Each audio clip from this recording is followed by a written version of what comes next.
Good evening, friends. I am Dr. Vinod Kulkarni, psychiatrist at Hubli.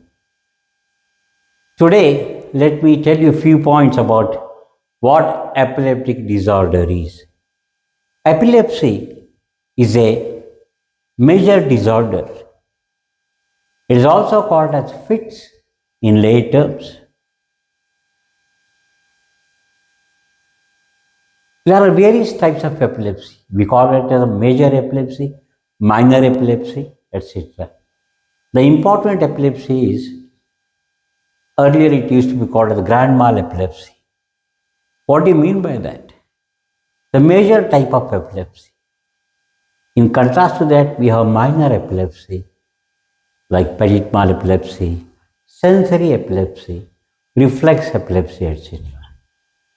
I can't resist my temptation to quote that when I was doing my MD in psychiatry at KM Hospital, Bombay, between 1977 and 1980, we used to go to JJ Hospital, Bombay, for the clinics of the renowned neurologist Dr. Noshir H. Wadia, an acclaimed, internationally acclaimed neurologist.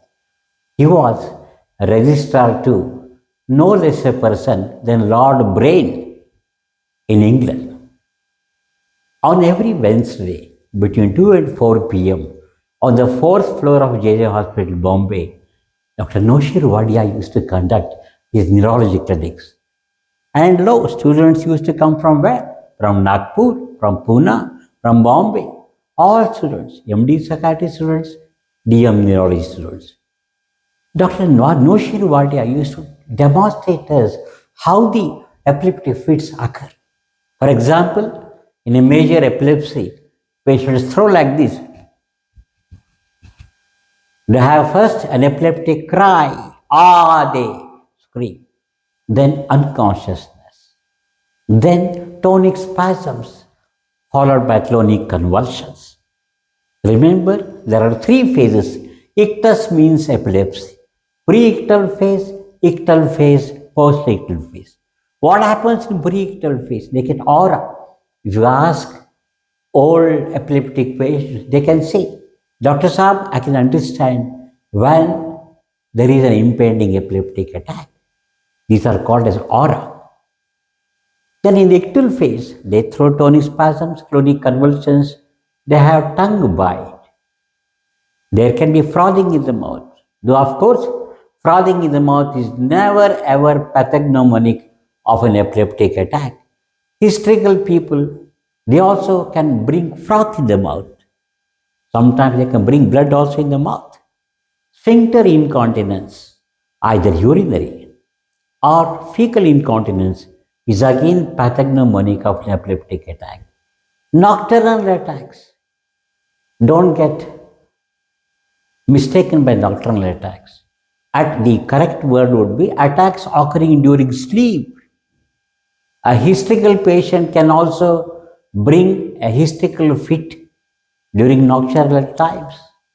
So to diagnose an epileptic attack, nocturnal attacks are not pathognomonic, but attacks occurring during sleep are pathognomonic. In contrast to that, we have what is called as minor epilepsy. Remember one thing, any epileptic attack occurring for the first time before 35 years of age or before 30 years of age, it may not mandatorily warrant to do an MRI brain scan. In contrast to it, fits occurring for the first time beyond 35 years of age, I think an MRI brain is mandatory to rule out secondary causes of epilepsy also.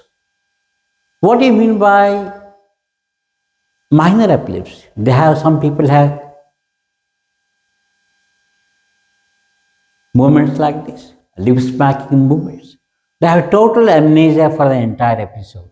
If I ask them, can you recollect what you did? No, I can't recollect.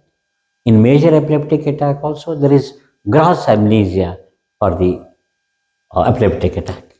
What happens after the ictal phase, after the epileptic attack? It is called a post-ictal phase. Patients can have two things. One, an intense headache. Other, an excessive sleep. So periictal phase, ictal phase, postictal phase.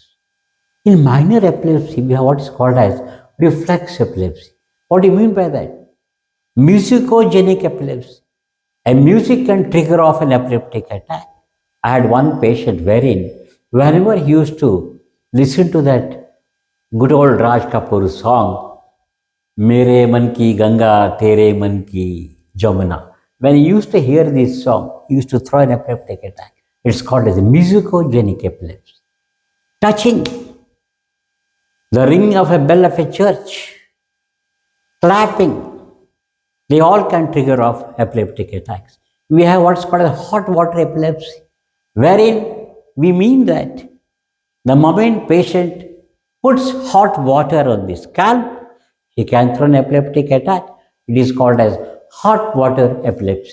They are all examples of sensory epilepsy. Sometimes intense reading can trigger off epileptic attack in individuals who are predisposed or vulnerable to develop epileptic attacks. Writing can also trigger off sometimes epileptic attacks. What's the treatment? No need to get panicky. With the advent of modern anti-epileptic medications, we have excellent therapy. We have beautiful medications which can undo epileptic attacks. How long treatment? Minimum 2-year fit-free period. Look at this. If the patient is fit-free for 2 years, you can gradually taper and stop the medications. We do EEG. A negative EEG does not rule out an epileptic attack. So, be cautious in clinically correlating the symptoms of the patient with your EEG findings also. What happens in hysterical convulsions? They can mimic an attack, they can simulate an attack, but the psychiatrists are experts to distinguish what's a genuine epileptic attack, what's a hysterical attack. And hysterical personalities, they have certain features, they have certain personality traits. What are those? It usually occurs among young adolescent girls.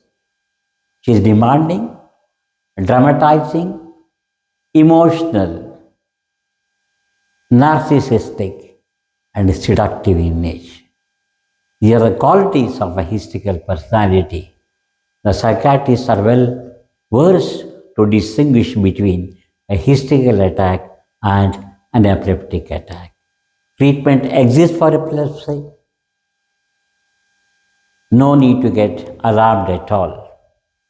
Sometimes epilepsy can culminate in what's called a psychotic episode, a schizophrenic psychosis. In such individuals, I have given ECTs the greatest therapeutically beneficial effect. In such individuals, ECT can be a lifesaver. So let's remove the myths about epilepsy. It's not a curse of the god or goddess. It's a genuine neuropsychiatric condition. Treatment can exist. If you like the video, please like it, share it with your friends. All the best. God bless you. Thank you.